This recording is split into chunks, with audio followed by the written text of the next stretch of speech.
Hey there, folks. So, as I'd mentioned previously, I want to move over to start working on the UI element. I'm trying to get things sorted out there just because I understand that is a bit of a mess with our system right now, well, project right now. Now, this is probably the 7th or 8th time I've tried to record this episode. The first, I don't know how many times, soon as I started trying to work with C++ based widget code, I would get nothing but build errors. Simply just adding UMG as a public dependency module was causing the project to fail to build. And it was with errors that had nothing to do with the project work that I've done so far. I could not, no matter what I did, figure out what those actual build errors were, where they were coming from. So with that, as much as I said I want to move into the UI using C++, and I really want to, I'm going to start with just doing it through the blueprint editor, because ultimately that is where the majority of stuff is done, or not the blueprint editor, but the widget editor. Like I said, ultimately everything is going to, well, the majority work is done there. The C++ side would have been back-end code. Now, I'm going to, off camera, try and figure things out there so we could do the back-end code work. But I'm going to do that off camera because I want to keep this series moving forward. So, what I have done, this is actually bad texture. There's no alpha transparency there, so let me deal with that quickly. All right, so with that, I just went through and fixed that texture, but it reminded me I wanted to go through quickly a quick recap, just because it's been a few episodes. So what I'm wanting to do is have a HUD layout similar to this, just to quickly run through everything. I want a screen mask effect for when the player wears like a full face mask. So like that mouse mask that we've been using in the editor.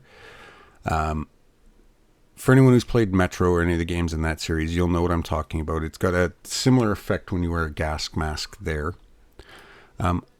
I'm toying with the idea of quick slots. I may not use those at all. We do have on the top right here a little information panel. And then we do have Moodles on the left. Now, with that, what I want to start on today, at least, is getting this initial framework set up and get that masking layer in place. And how that works is here. This is a vertical slice through. Imagine, well, actually, the way this is set, it would be something that is like let me pick a color here that's going to be visible. It would be like a slice through from like here to here. Actually, it doesn't count because we can't get it all there. But it's a vertical slice through this. This bottom black line is the render of the actual game world. This is the screen masking. That's like the gas mask. Referencing the Moodle panel here under the 2 on the left. 3 is the quick slot, which is, again, I said I'm not 100% sure I want that. And this number 1 is the information panel. Now, how do we want to go about layering this? Well, that is done through, let me change this down to a more reasonable number, what is called the Z index. So this here, the game world, has a render index of 0 by default. We want the screen masking to be drawn above that, so that needs a Z index of at least 1. And then we want these to, ultimately it doesn't matter because they don't overlap each other, but we want these to have like a Z index of 2, 3 as the layers go up. Now, to try and future-proof things without having to think of everything right now, I'm actually going to multiply all of these by 10. So that's going to have a Z index of 10, 20, and 30. And what that means is between the game window, like the game render, and that screen masking effects, we could technically add in 9 more layers. Between the screen mask and the overlays, we could add in 9 more layers. And then between the overlays and the child, we could also add 9 more layers. So how do we go about that? Well, let's close out a critter here. And here you can see I just brought in that new alpha mask because I want this just for visual purposes. When I imported that, I brought in it to a folder, Player HUD, Project UI Player HUD, and imported that. So that's just for like file organization. But anyways, to get things moving, I'm going to be right clicking obviously when this works. User interface, widget blueprint. We just want the base user widget. And this is going to be W for widget underscore Player HUD.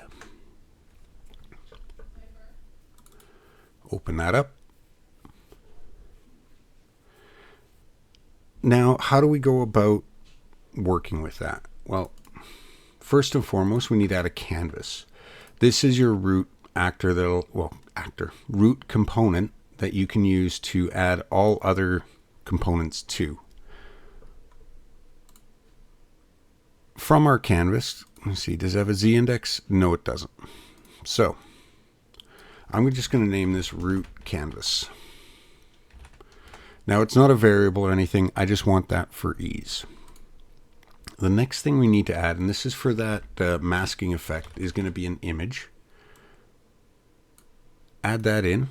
I'm going to name this screen mask. Here, if we look, you can just see here Z order. So that is where we want to add a Z order of 10. We want to change the anchors to be the whole thing. And we want all of those anchor points to be 0. Now in here, you're going to see this now just fills us up with a white box. Well, we don't exactly want that. So what I'm going to do here is I'm just going to hide that for now. Toggle widgets editor visibility. Select that. In our details, we also want to change its visibility to hidden because we don't want that showing unless there is specifically a helmet or something that's applying that screen mask. So what's the next thing we want to do? Well, I want to add my Moodles. So we want what's called a stack box. We're going to add that to the root canvas. Stack box, you can see your Z order. That is also going to be 20. I'm going to name this Moodles. And we want this to be a vertical. Now, all I'm going to be doing here is adjusting this slightly so we can see, okay, let's bring these into positives. I want this to be 20 pixels in and 20 pixels down. And then I'm going to narrow the box and drag it down. And this is just because how far down the screen do we want these Moodles to be? I want it roughly halfway. So with that, I'm going to give this a size in the X of 50 and the size in the Y of 500 just for ease. The next thing, now we want an overlay. I'm searching the wrong window. We want it up here, overlay. And what an overlay is it does its own Z ordering. So we're going to add that to the root canvas. This is going to be our info pane. We want that anchored to the top right. Now I'm going to zero these positions out and you're going to see it goes off to the right hand side. We want to bring this across and down, and we want to use a similar thing. So we want position Y 20, and then I want this info pane to be 200 by 60. So what we actually want is our X position to be minus 220 to bring it in that 20. And the reason for this is I want a background behind here. So what we're going to do is another image. Add that to our overlay. We want to set this to fill both horizontal and vertical. And this is going to be info pane background. And I named it info pan, so let's fix that. Put an E on the end. Now initially I'm just going to set this to hidden because I don't have a texture for that. I'm also going to turn it off in the editor. We also want a stack box here. We're going to add that to the info pane. It goes to the bottom. And in there we want to add two text boxes, or sorry, text blocks. We need to change our stack box to a vertical alignment again.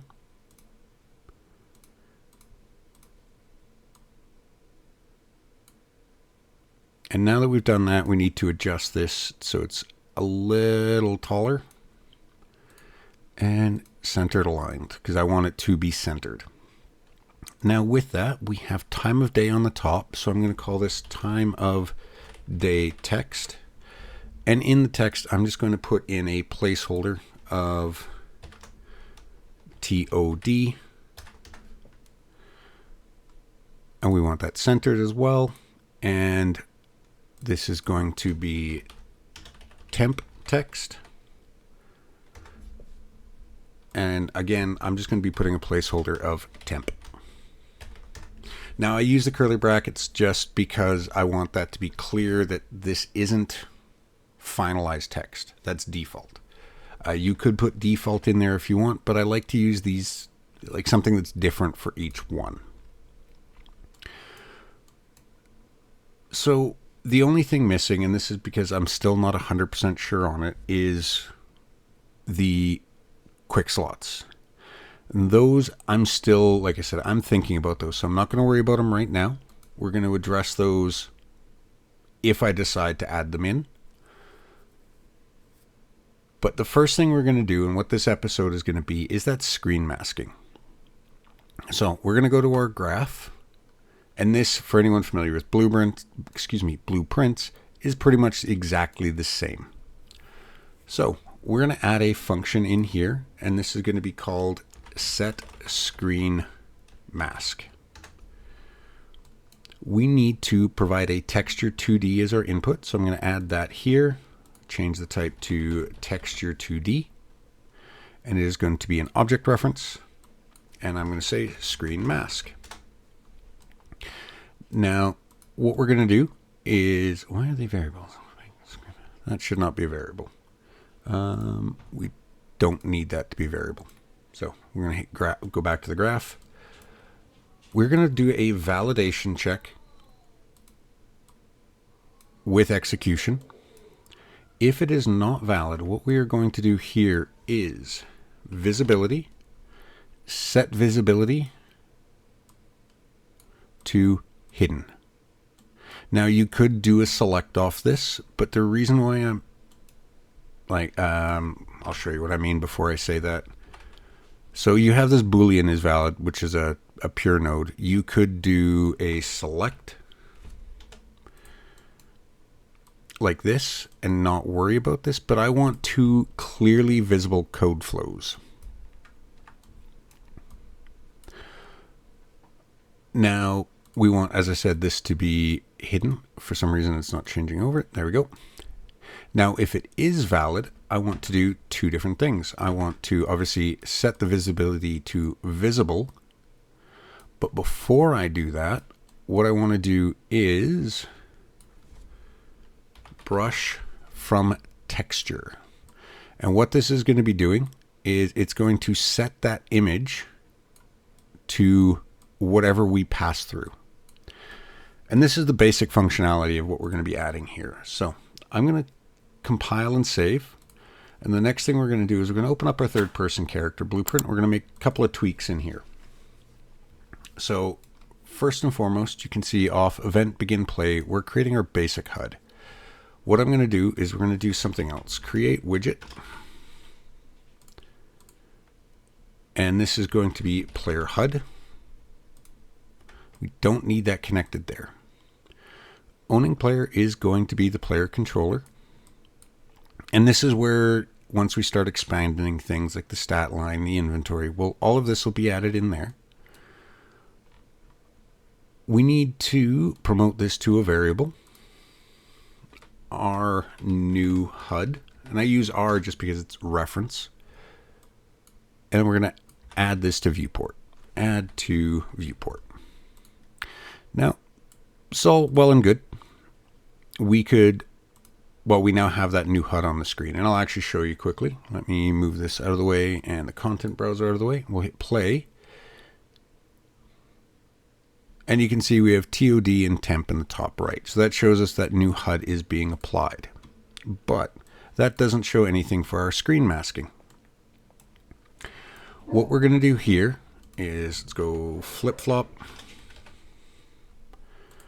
off our 4 key, which is just a debug key we have. What we're going to do is take our new HUD, set screen mask. We're going to need 2 of these, so I'm going to duplicate that. This one we're going to leave invalid, and this one we're going to set to that new texture I imported. And again, that's a very bad texture, but and the whole flip-flop is the first time it executes, it goes A, then B, then A, then B. So with that, let's hop into the editor quickly. I'm going to hit 4. You can see we add that in, and then it gets rid of it.